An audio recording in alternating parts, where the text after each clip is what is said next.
Thank you for joining me for part 3 of the Rock and Royal series, in which we'll be taking a look at some of those honorary knights and dames. The head of the British state has within their gift the authority to award honorary knighthoods to non-British subjects. Prominent non-British individuals who have received honorary knighthoods and damehoods include several Americans. Although non-British, these individuals have been awarded honours that are at the top of the British establishment's hierarchical pyramid.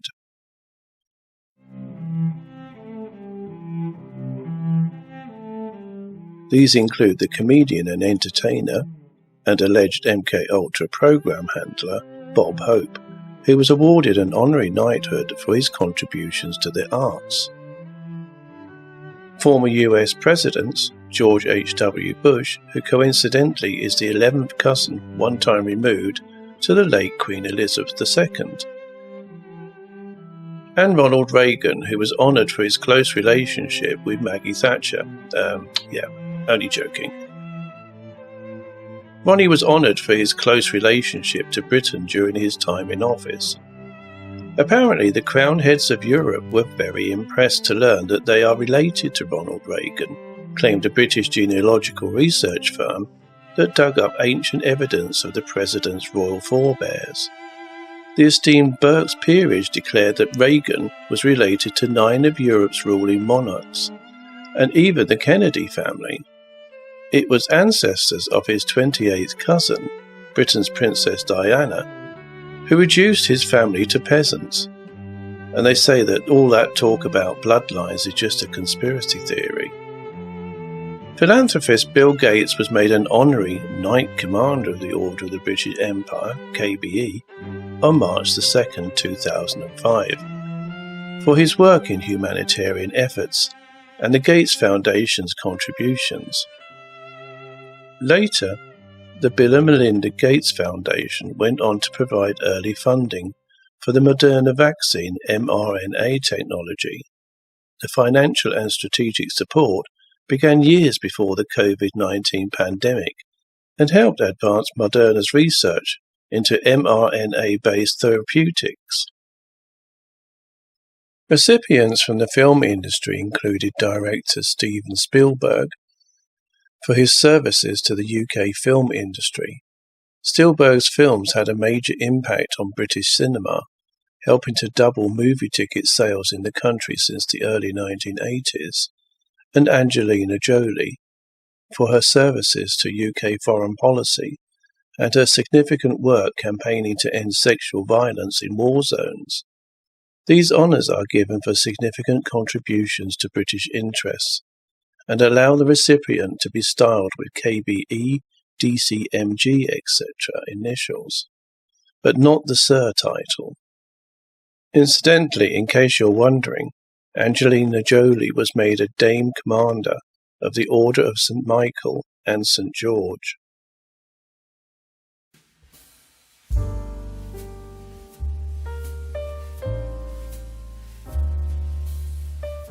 Irishman and U2 lead singer Bono received an honorary knighthood, Knight Commander of the Order of the British Empire, KBE, on March 29, 2007, for his contributions to music and his humanitarian work, particularly his campaigning against extreme poverty in Africa. The ceremony took place at the British Ambassador's residence in Dublin, Ireland. There he is with his medal and flashing that peace sign that's such a favourite with Ringo Starr, and doing his one-eye hoax Illuminati thing to the camera. Bono and George Soros had a close collaborative relationship through their shared work on poverty and global health issues, with Soros Philanthropy supporting Bono's charitable initiatives, particularly those related to HIV/AIDS in Africa. The two also shared a personal friendship, with Soros visiting Bono at his home and their families interacting socially. Their work together particularly focused on addressing the HIV/AIDS epidemic in Africa, a cause Bono has long been involved in through his organisation One.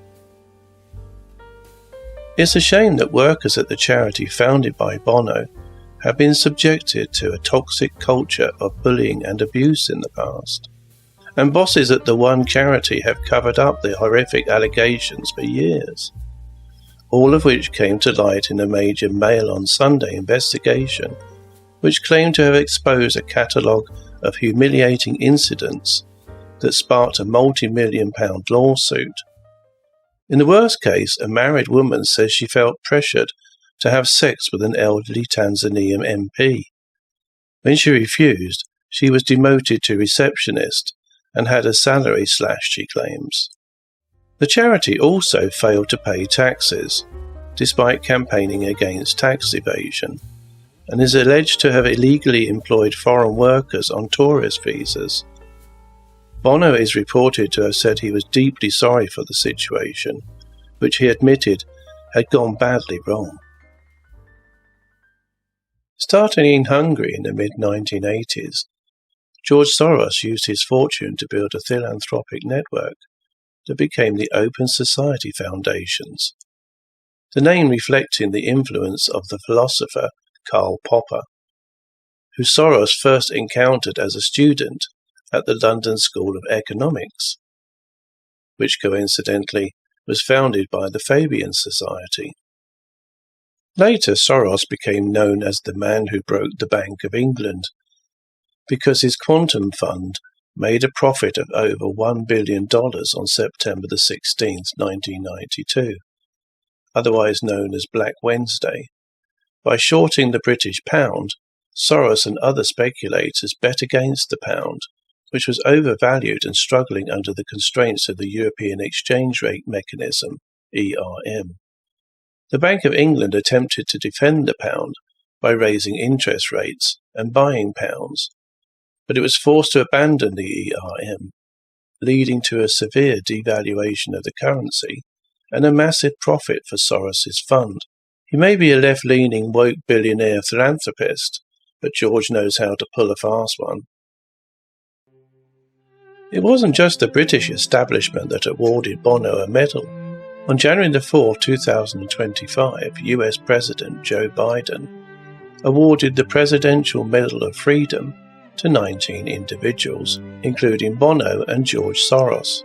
The ceremony took place in the East Room of the White House in Washington, D.C. The medal is the United States' highest civilian honor. Here's Bono photographed sitting next to Soros at the World Economic Forum. The World Economic Forum, WEF, is a non-profit international organization that serves as a platform for public-private cooperation, engaging leaders from business, government, academia, and civil society to shape global, regional, and industry agendas, which is a long way from U2's first appearance on British TV back in November 1980. Who would have thought that Bono would end up engaging various leaders from the public and private sectors to find solutions to global challenges? Currently, in response to the Gaza situation, Bono's band U2 has pledged to contribute their support to the Palestinian people by donating to the Medical Aid for Palestinians organization. I sincerely hope they do a better job than Bob Geldof's Live Aid when he set out to feed the world.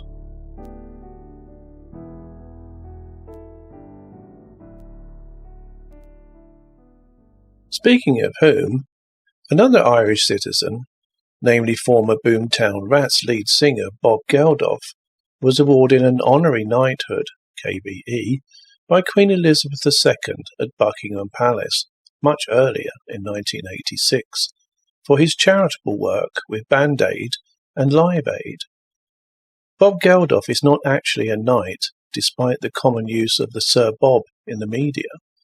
However, like Bono, because he's an Irish citizen, he is not entitled to use the title Sir, but is entitled to use the post-nominal letters KBE after his name.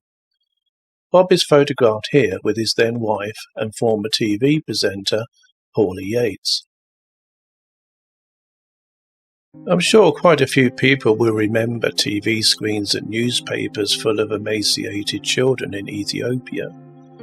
And Band-Aid's Do They Know It's Christmas, the charity song written in 1984 by Bob Geldof and Midge Ure to raise money for the 1983-1985 Ethiopian famine. But few people will know that every year Ethiopia experiences some degree of drought, the worst ones bringing famine.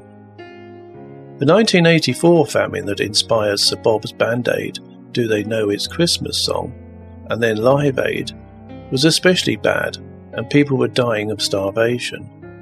But the cause was man-made, by Ethiopian government planes deliberately napalming rebel farms, and therefore the famine was due to cynical genocide than nature. Monies raised by Sir Bob's Band-Aid and Live Aid were diverted to the Ethiopian dictator Mengistu, who up until then had been deadlocked in civil war, and used the money that the West gave him to buy sophisticated weapons from the Russians, which enabled his regime to efficiently and viciously crush the opposition. Ethiopia, then the third poorest country in the world, suddenly had the largest and best equipped army on the African continent. It certainly was Christmas for the Ethiopian dictator, thanks to Sir Bob, who was warned in advance by several international aid organisations to be very careful with the distribution of the funds. According to Spin magazine, that is. It's unclear how much of the money raised actually benefited starving people in Ethiopia. But a 1986 exposure in Spin magazine alleged that the answer was very little. Shame the late Queen Elizabeth II was not aware of the facts. But they don't seem to matter in the honours popularity contest system, which is all about the optics, it would seem. Geldof became a Knight Commander of the Most Excellent Order of the British Empire for his charitable efforts, particularly organising Band-Aid and Live Aid to help with African famine relief. An investigation by the BBC found that just 5% of the money raised by Live Aid and Band-Aid actually made it to the victims of famine in Ethiopia, and claimed instead the millions of dollars of international aid intended to buy food for starving Ethiopians was used by rebel groups to buy weapons. The 1985 Live Aid and Band-Aid concerts organised by Bob Geldof in the UK and the US raised $250 million. The BBC stood firm by its report that 95% of the monies raised to fight the famine in North Ethiopia in 1985 was diverted by rebels and spent on weapons, despite denials by Bob Geldof and leading charities. However, following a complaint from the Band-Aid Trust, the BBC investigated statements made on its The Assignment documentary and concluded that there was no evidence for them, and they should not have been broadcast. The BBC apologised unreservedly to the Band-Aid Trust for the misleading and unfair impression which was created. I can't help thinking that the BBC got a slap on the wrist for stepping out of line, and that it's strange that two independent investigations came to the same conclusion. As we've learnt in part 2 of this series, in amongst the pageantry and the medals, there's an underlying common factor that impacted on the lives of some of yesterday's rock star rebels and their families, which is addiction, most commonly involving alcohol and also heroin. Tragically, Bob Geldof's then former wife, Paula Yates, died of a heroin overdose in 2000. Paula Yates is best known for her work on 2 television programs, The Tube and The Big Breakfast. Yates was brought up in the showbiz family, and up until 1997, she believed her biological father to be Jess Yates, who hosted the ITV religious program Stars on Sunday. A DNA test in that year revealed that her biological father was game show host Huey Green. Paula Yates met Bob Geldof in the early days of the Boomtown Rats and began a romantic relationship in 1976 when she flew to Paris to surprise him while the band was playing there. Paula Yates had affairs with American singer-songwriter Terence Trent D'Arby and English actor Rupert Everett whilst married to Bob Geldof. Yet it was her interview in INXS lead singer Michael Hutchence in 1985 for Channel 4's rock magazine programme The Tube that proved the most fateful. Yates maintained irregular contact with Hutchence during the intervening 9 years, until finally Geldof and Yates separated in February 1995 and divorced in May 1996. On the 22nd of July 1996, Yates gave birth to a daughter by Hutchence. They named Tiger Lily. On the 22nd of November 1997, Hutchence was found dead in a hotel room in Sydney. The coroner ruled his death as suicide by hanging. Sadly, Bob Geldof's daughter, Peaches Geldof, also died of a heroin overdose in 2014.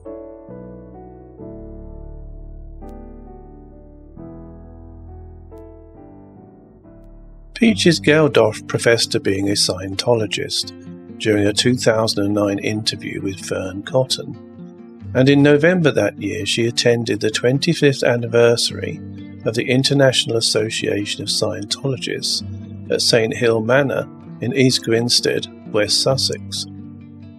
Scientology is a set of beliefs and practices created by the author L. Ron Hubbard in 1952 when he lost his intellectual rights to his literature on Dianetics in bankruptcy. Hubbard initially developed a set of pseudo-scientific ideas that he represented as a form of therapy, which he called Dianetics. Scientology is variously defined as a scam, a business, a cult, or a religion. Personally, I would define it as a cult based on a financial scam.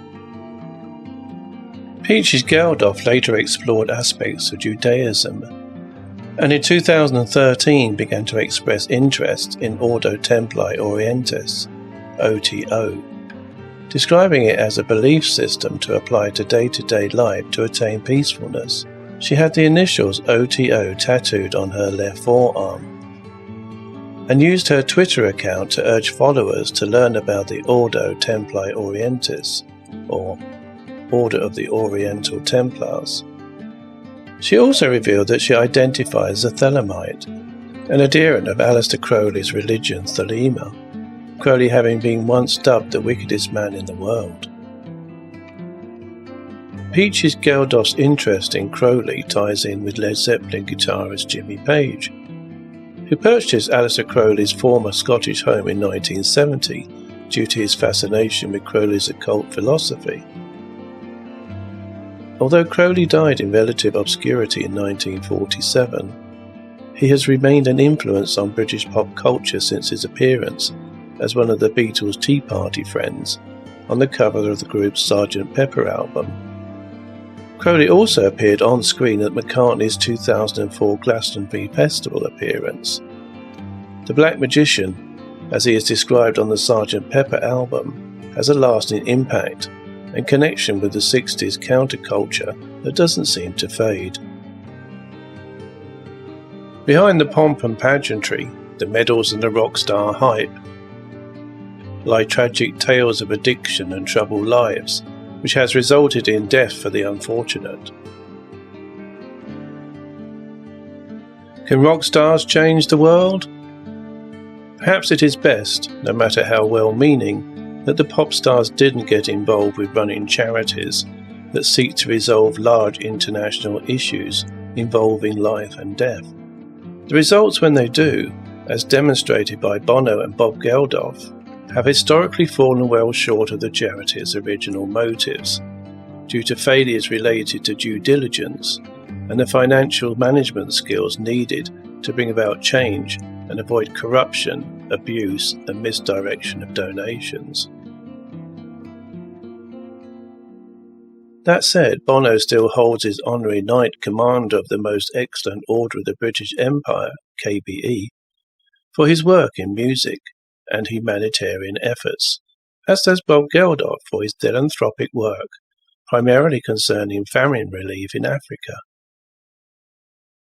The quote, "I'll shake hands with the devil on my left and on my right to get to the people we are meant to help," is attributed to Bob Geldof.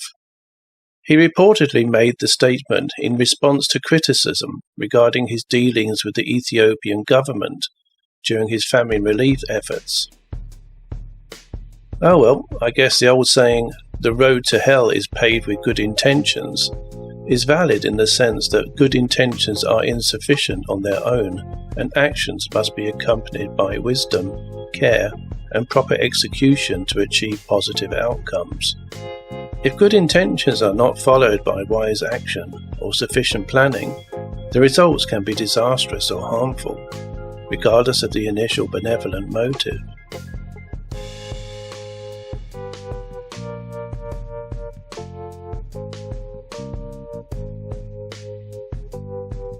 If you liked this video and others on the channel, please give it a thumbs up and subscribe. Many thanks for watching,